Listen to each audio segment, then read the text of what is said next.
So we coming in after this.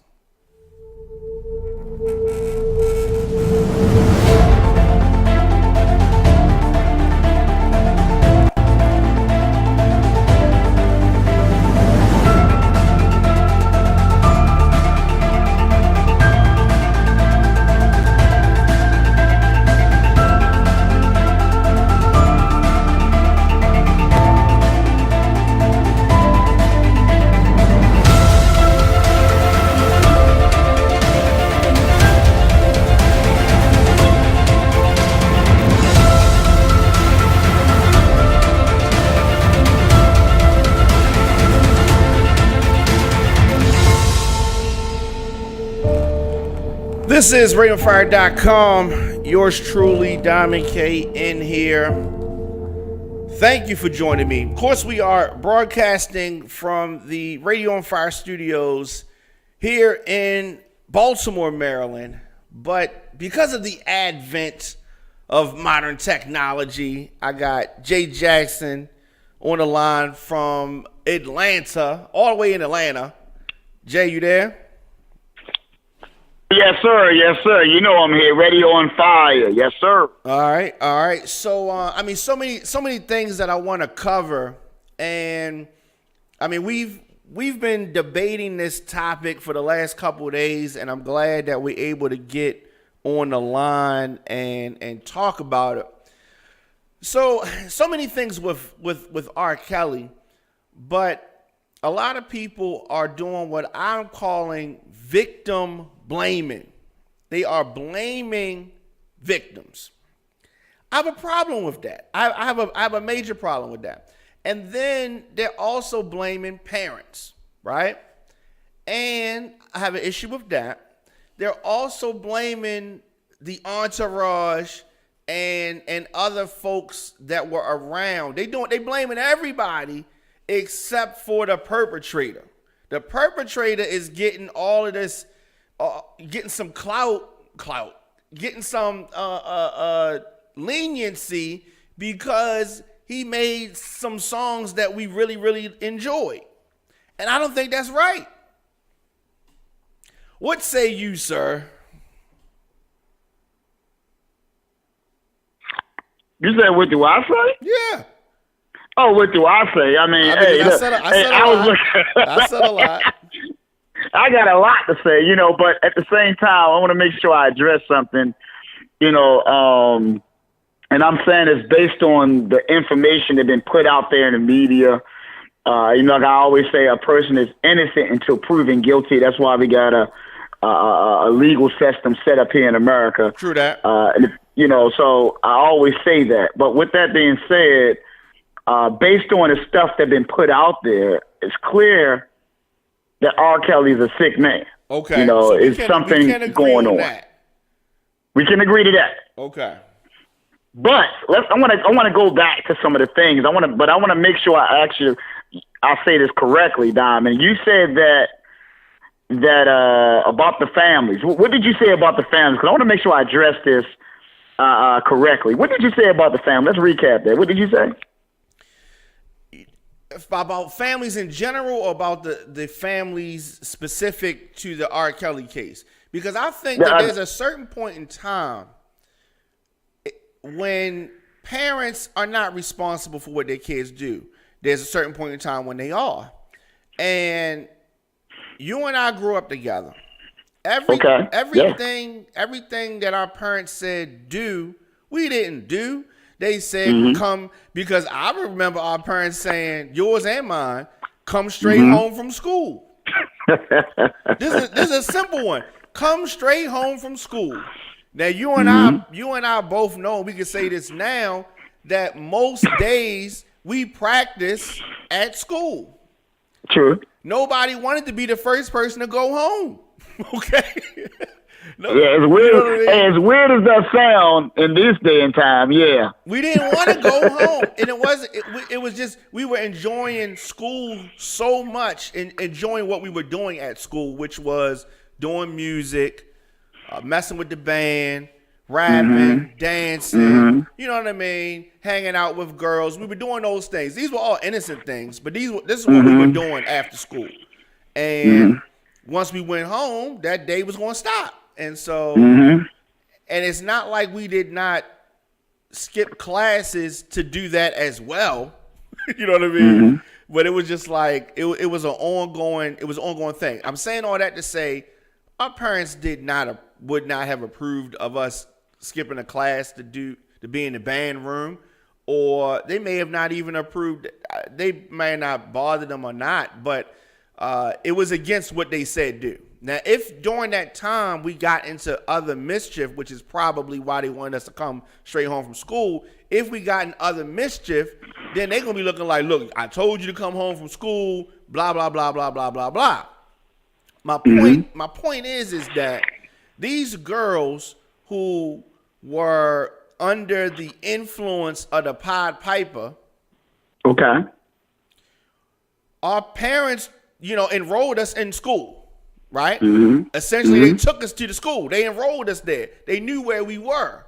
Now, any mischief that we got into during the school day still was what we did. Now, do you see I'll say this, right? Do you see? I feel you going there, and you know what? You are true. You ain't had to whistleblow us on us that we was not going straight home. Sorry about that, Mom. We grown now. We grown. But anyway, right?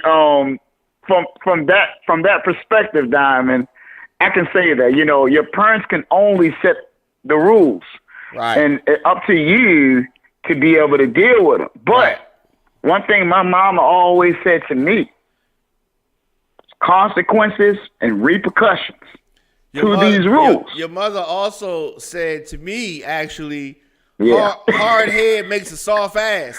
So they meant that. They meant that. And I say that, we living in a different time, and I get where you're going at with where you got to only thing you can do, because it seems like you're not in control, is give advice to your kids. You can't really, all you can do is give advice like somebody on the streets, hey, look, don't do this. I ain't doing that, I'm doing this. Oh, gosh. But at the same time, you don't have to condone the you don't have to condone what they're doing. You can always make sure that you let them know and hold them accountable for things they did wrong. You know what I'm saying? If you tell somebody,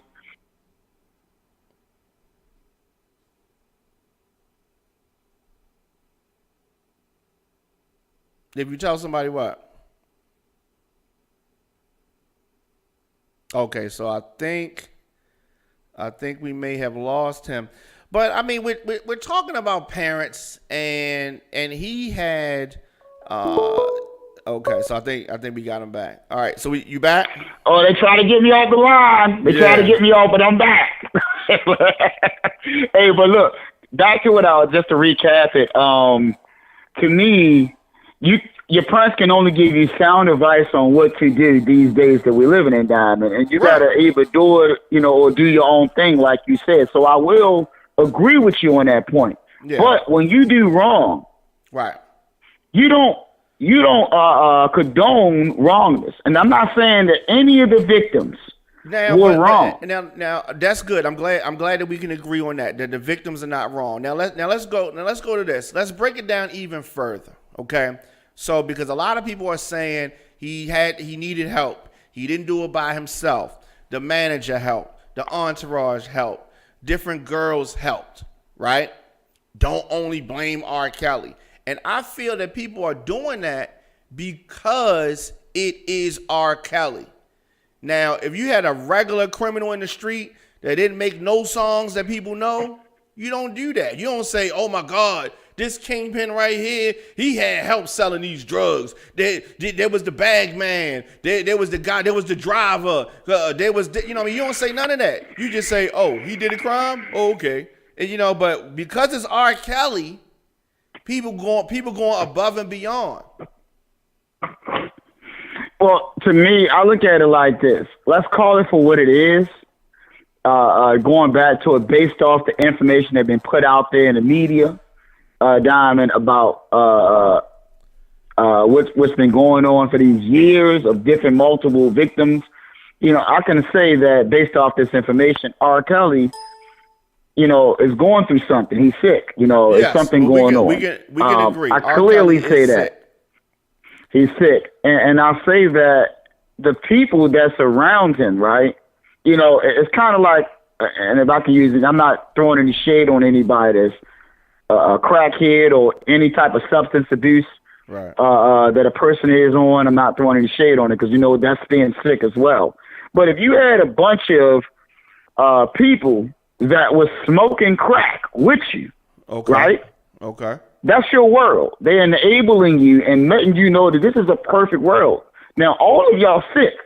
You get what I'm saying? And then these people, when things change, call you a crackhead because they haven't been caught smoking crack. You get what I'm saying? So that's what I have a problem with because me and you talked about this before, and I feel like there's a lot of people that condone, and they don't even realize it, Diamond, in my opinion, condone young girls. You see it every day in videos, from some of the young girls. You don't see no one in certain age groups. Let's say if you're a middle-aged person or entertainer, they don't have middle-aged people in that because it's about demographics. So they'll throw little young girls or young people in videos. And like I said, if you got sick people out there and you're giving them crack, if I can use that term, you can't sit there and point the finger at these people because you're the enabler. Okay. You're feeding them these things. That's why I have an opinion on that. I agree with that. Now, if, and this is the thing, I don't think that that's the case because you watch the documentary, right? Mm-hmm. Mm-hmm. All right. So you had the one girl. I won't call her the main girl, not his wife, but the main girl, the one that was like she was with him on threesomes with the 14-year-old Sparkle's niece. Mm-hmm. The one that said she was with them, right? Mm-hmm. The one that said that she was with them. I feel that she admitted to the things that she did. Mm-hmm. I feel that she was honest about the things. She said that she fucked the girl too. She said that she performed oral sex on the girl too. She said she didn't just point the finger and not take blame. So using your analogy of the person that was getting high and the other people was getting high around them and now they turning around calling him a crackhead. She admitted to the stuff that she did. So she wasn't sitting there with clean hands. You know what I mean? And so that's why I don't think that this is a situation like that. And even still, even if, you have somebody that committed a murder, you know what I mean? But there was other people with him. The trigger man, R. Kelly is the trigger man. Now, we can go back in order and diagnose some of the symptoms and some of the causes for his actions and all of that. But I think that the biggest cause, the biggest issue that does not get addressed is society. Like you said, the images that are put out there in society. We knew about Aaliyah. We suspected and Aaliyah. Everybody loved, and I'm going to say this. But society to all of y'all. Society was different. Okay. And society was different, and we let it go. We let it go. We didn't make too much of a big fuss about it. R. Kelly made his biggest records after he married Aaliyah. Mm-hmm. So I agree. Yeah. I totally agree with that. But this is also what I agree about. Aaliyah said age is nothing but a number. Well, R. Kelly, she said that by way of R. Kelly. He wrote that song. By way of R. Kelly, because he's the writer. Yeah, I forgot that. Yeah. But the thing is, we looked at Aaliyah, knowing, because we were arguing about it. We had a problem with it. We looked at her, and she was put out there as a sex symbol. She was put out there. I'm just being real with it. Well, this was a 15 he was in control of to that 18-year-old girl. He was in control of that image, and what happened is this, and this is the business. The family allowed R. Kelly to mold. He said, "I'm gonna take this girl. I'm gonna make her a star, and I'm gonna work with her." And he was hands on with her, literally and figuratively. He was hands on, and she made the choice, or the choice was made for her by him. And I feel as though she didn't have a choice. I feel as though the parents, the uncle, fed her to the wolves. And as a little kid, at 12 years old, 13 years old, if that was a female singer, if that was Diana Ross or somebody like that was older than us, and we was fed to the wolves, I don't know what we would have been able to do either. But I think that in today's society, right, that we don't put enough. We don't put enough into our young ladies to women, as well as our young men to men. Yeah, I we don't make that. them feel great. We don't make them feel like they can take on the world. Yeah, you know. And don't give me the stuff about relationship. I'm not with my baby mama no more. I'm not with my baby daddy no more. That don't got nothing to do with it. In your personal time, you can always make that little young one feel like they can conquer the world. Now, and if you do that enough, right? Right. It's kind of like I like to say a lady, right? A lady that feel like that is confident in herself. She take care of herself, and I'm just using the opposite sex to be non-biased. You know, that's confident. You can't get some old slick-head guy come around there promising them some junk. He gonna have to have his stuff together, because you know what? They can take care of their stuff. They can do their own things. They feel empowered. You get what I'm saying? So you gonna have to come a little correct than all slick stuff. And we know it as men, Diamond. You know, the difference between men and women is women get compliments all day, every day. So they don't, a lot of them, you know what I'm saying, really, well, let's say some of them, because I don't want to say a lot. Let's just say that some of them don't be insecure in who they are, because they get so many different guys. Hey, queen, you beautiful, this, let me open the door up. So you want to come a little better than the average Joe to come into there. And I was saying all that to say that if we did that a little more into people that we love and care for, the people, and I'm not, I'm just, not beating down on R. Kelly, because like I said, he's innocent to proven guilty, I believe. I say we should beat down on him. I'm not doing that, because this is not a witch hunt. I feel like if we do that, it's so many other situations that we gave people the benefit of the doubt for. Let's address that, because you said that a bunch of times, and other people have said it too. First of all, we can do more than one thing at a time. So we can put that on the schedule to get all the people. So they're different. Everybody has different things that they did in the past that they could look back and say, if I could do that again, I might do that differently, knowing what you know now. And society is changing, and the Me Too movement has helped society change, but society is changing. And, that's just one of those things.